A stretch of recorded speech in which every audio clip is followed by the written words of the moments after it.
House Bill 129 is, what John's referring to. One? Two?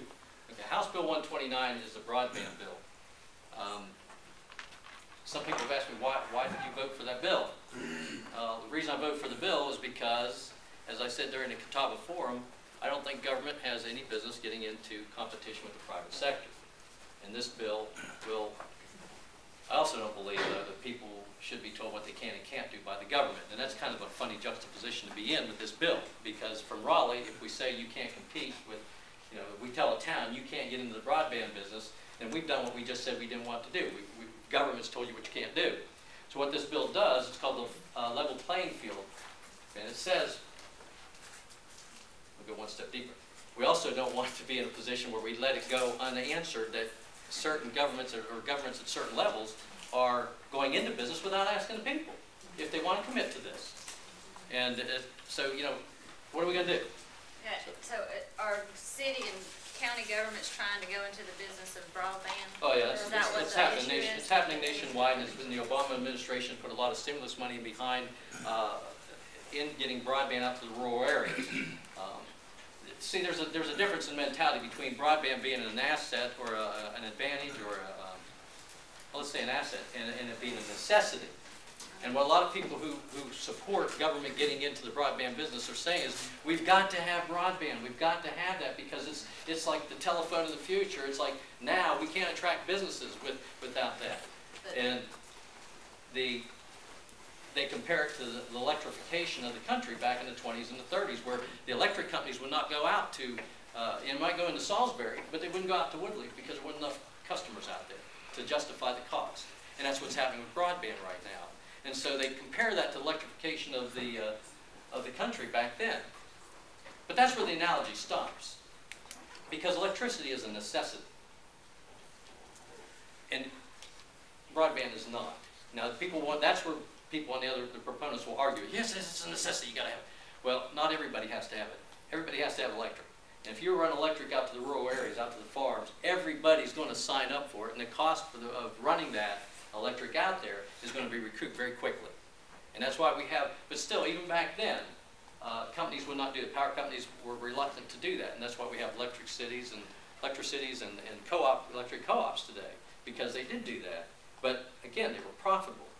And many electricities right now, somebody's introduced a bill up there now to try to prevent electricities from using the profit they make from the electric service they provide to go into the general fund for other things that are non-related. They want to keep it all right around the electric utility so they'll reduce rates, but and go for the upgrade of that service, that utility. But that's where the analogy ends, because when you push broadband out, not everybody's going to sign up for it. In fact, the average take going out into a community is about 30%. The cost is exorbitant, and we know that locally. So, back to the question, why did you vote for broadband, or why did you vote for the broadband bill? Well, because the broadband bill will allow, I'll come back to you, John. The broadband bill will stop communities or municipalities from getting into the business unless they agree to play by the same rules that the private sector is playing by. And they cannot get into it on the way most of them have, which is a cost. Just here in North Carolina, the 4 municipalities we have that gotten into it have gotten into debt well over $200 million. Now, so that's why I support 129, because it will stop that from happening, where people won't wake up in a town one day and find out they're $35 million in debt and didn't get to vote on that. So that's the good part about the bill.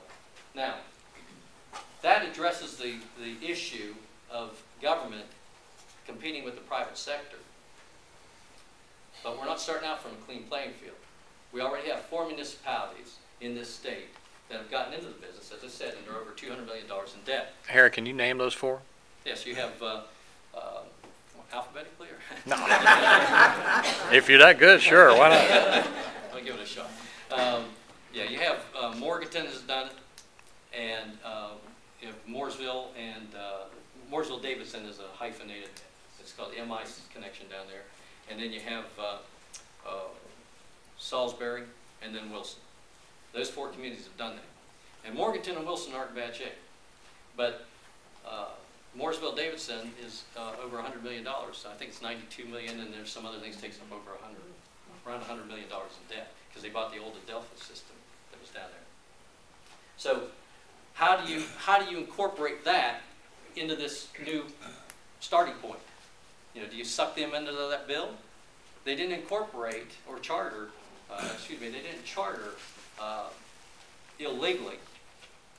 And whether or not it was ethical or right or whatever is immaterial. Whatever their motivations were is immaterial. The fact is they're here and they're in debt.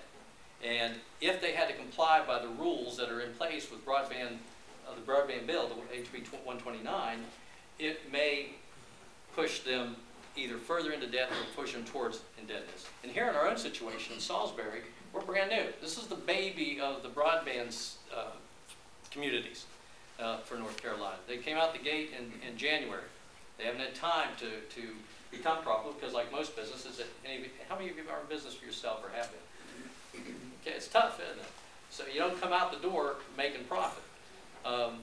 So the danger of putting them under the rules and guidelines of 129 is that it could impede the business model in which they chartered. And if we do anything that would cause them to go into default because of the way they funded the endeavor, it's called a certificate of participation. Do y'all know what that is? No? The certificate of participation is a way to take your town or your community into debt without having to put it to a vote. Mm-hmm. Right? Otherwise, they'd have to go through government through bonds or a GO or something, but it would be a referendum. And the likelihood of, you know, everybody saying, yeah, take us in there. You know, let us spend $30 million. It's a great time, too. It's remote. But it's a representative government. And we elect people, and we elect them to work in our best interest. And a couple, 4 or 5 years ago, city council for Salisbury studied this issue of broadband, and they came to the conclusion that it would be a good thing for Salisbury to have it. Time Warner was not providing service to all parts of Salisbury itself, and they felt like they needed to have full broadband service in order to help track businesses to the community. Motivations were good. Business sense, in my opinion, was not. But the bottom line is they, like the other communities, they've all gotten business with these certificates of participation, which means that everybody within the city limits of Salisbury is in debt for $30 million. Because if that endeavor were to go bankrupt or belly up or default, and you sell off everything they own, and you still have $15 million debt, it's coming back to you. That doesn't go away. It's a certificate of participation. It has to be paid off. So that means your water rates go up, your property taxes go up, da-da-da-da-da. So the thing to do to protect the people of Salisbury, the people of Mooresville Davidson, the people of Wilson, the people of Morganton, is to protect them and provide an opportunity for them to fail or to succeed and grow and pay off their debt by letting them live as much as possible or operate as much as possible under the business model which they chartered. And so we had to carve things today. To complete that thought, they have to let them operate under the business model they have. They do have a profitability formula, every one of them. I'm not real sure about the other three, how they work, but Vance Holloman from the Treasury Department spoke on behalf of the municipalities that are in this business, and he was very persuasive in the fact that if we allow these communities to fail, these businesses to fail, or if we do something that pushes them that way, this could seriously affect our state's bond rating, at which point it would cost us money to borrow, but as a state. So what we had to do is try to protect them. Now, why can't you put a sunset on? I don't know. How many got kids in college? Okay, when's the kid going to graduate? You can give an idea, you can pick out a number, but you don't know. When's the company going? When you started your own business, when were you going to hit profitability?